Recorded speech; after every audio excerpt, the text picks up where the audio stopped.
Hello everyone, welcome to Readings by Rev Marie. Today we have pick a card or pick a crystal, and we have the Rose Oracle. So the first card has a moonstone. Second card, the middle card, has a star amethyst. And the third card has a rose quartz. Now, which card is calling out to you? Which card are you drawn to? Perhaps you are called by two cards, and that's fine. Even if you're called only by one, you may want to listen to the other meanings of the other cards, because sometimes there's more than one card that will have a meaning for you. So, getting rid of that. Okay, let's look at the first card, the Moonstone. What is that card? That card is the second bloom, a second chance. It's never too late. New possibilities. So a little more information on the second bloom. It's a card of second chances, new beginnings, regeneration, and reinventing yourself. It's never too late. So surrender to what's blooming within you. All that matters is you surrender to the buds that are longing to grow and be known. No matter your age or what may have previously occurred, this card is an invitation to surrender to a second bloom. Welcome the new. Share it with the world. To acknowledge the secret passions, longings, creations, and yearnings, and let them build and bloom. If we properly allow things to end, new beginnings will always come. And if we surrender to the cycles of life, after the winter, the spring always returns. If we tend to the seeds in the fertile soil, they'll eventually emerge.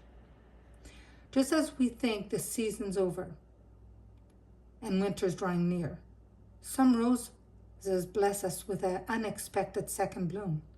So if this card appears, which it has for you, it's a likely sign that you too are set for a second bloom. Perhaps you have a creation that's waiting to be brought forth, or maybe it's a new relationship or passion in your life. Maybe what's waiting to be born is a new version of you.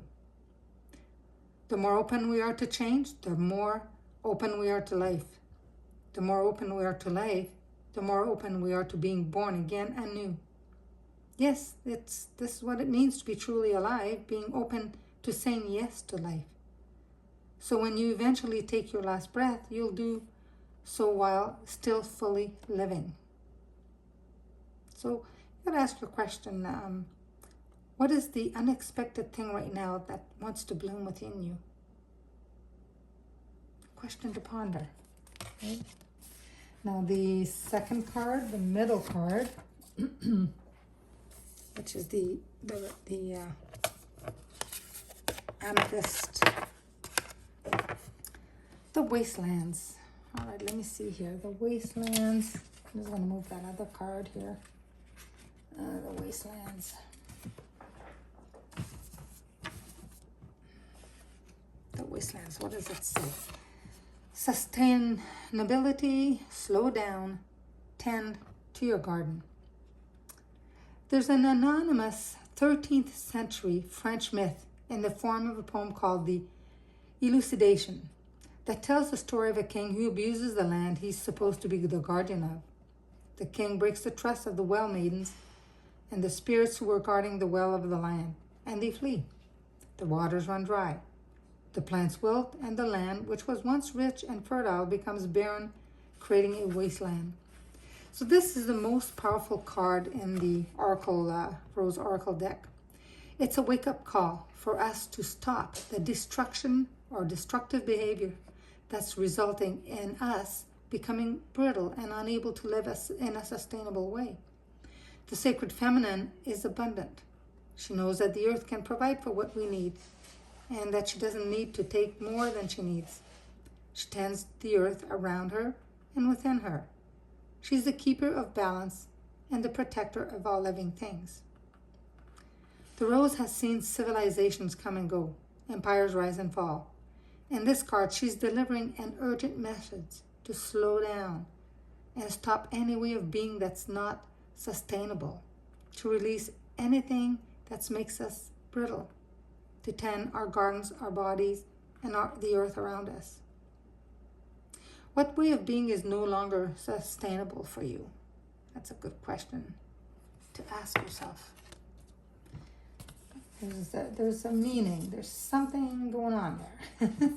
The third card, the rose quartz, the rose quartz star, is the breathing rose.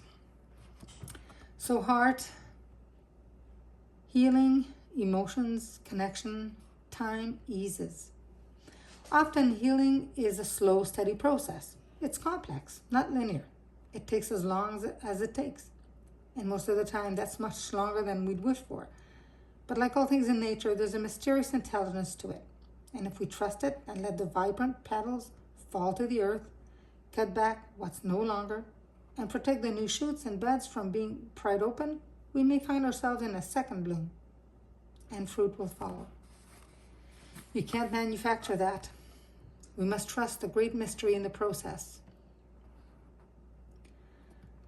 So the bud somehow manages to burst through the constraints by opening to life. All of nature has this intelligence within it. The challenge when we're going through a time of healing, which is another word for growth, transformation, change, is not close to ourselves, off from the world, when we most want to separate from it and shut down, to somehow find the courage to open through the agony, the difficulty and the hurt. And when we feel safe enough, to let life soften us, not harden us, to deepen and cradle us. This is a card of deep heart healing. It will often come to us as a symbol of emotional healing that's in the process of happening. The mending's underway. Treat yourself in your healing with compassion, understanding, and gentleness. This is a card of deep encouragement that you're doing it. Time will ease everything soon. So how can you treat yourself with a little more gentleness and compassion, softness? And how can you trust the timing of your healing? You do. You trust. Ask for angelic help if need be. The archangel that helps with the healing is Archangel Raphael.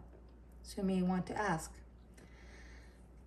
I hope you enjoyed this reading, and I wish you a blessed day.